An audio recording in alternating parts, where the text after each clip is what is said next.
এই আমাৰ অসমৰ কৃষক বন্ধু আৰু বান্ধৱী তেখেতসকলে কঠীয়া ৰোপণ কৰিলে এই পথাৰখনত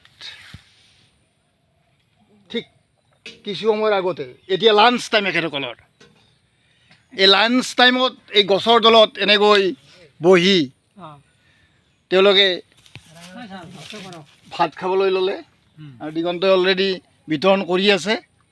এয়া আমাৰ অসমৰ কৃষক বন্ধুৰ এয়া যিটো লাঞ্চ টাইমৰ এয়া পৰিৱেশ চাওক ফ্ৰেণ্ডছ।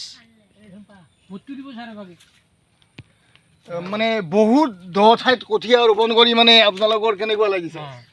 আজি তামান ৰ'দ গৰম বতৰ আজি এই গৰম বতৰত বহুত আপোনালোকে ঠিক মানে পানী খাইছে বা পথাৰত আপোনালোকে পানী বা বোকাত আছে, ওপৰত মানে ৰ'দ দিছে, আজি সূৰ্যদেৱতায়ো ৰ'দ দিছে নহয়।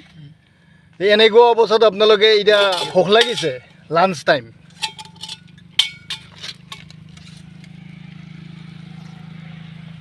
আমাৰ এই যিটো পথাৰৰ মানে কাম কৰি কৰি ভাত খোৱাৰ এটা মজাই বেলেগ।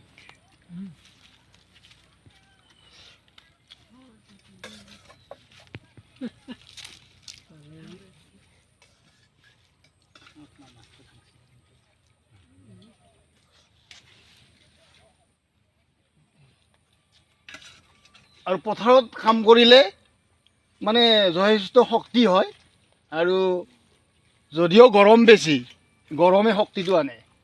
আৰু ৰঞ্জিত ধানত যিহেতু ৰ'দ লাগিবই, গৰম লাগিবই, ৰঞ্জিত ধান 37 ডিগ্ৰী চেলচিয়াছতকৈও বেছি মানে গৰম বা উষ্ণতা লাগে। সেইকাৰণে ৰঞ্জিত ধানৰ ক্ষেত্ৰত ৰ'দ বা গৰমটো লাগিবই। আগৰ শালি ধানৰ কথাটো অলপ বেলেগ আছিল,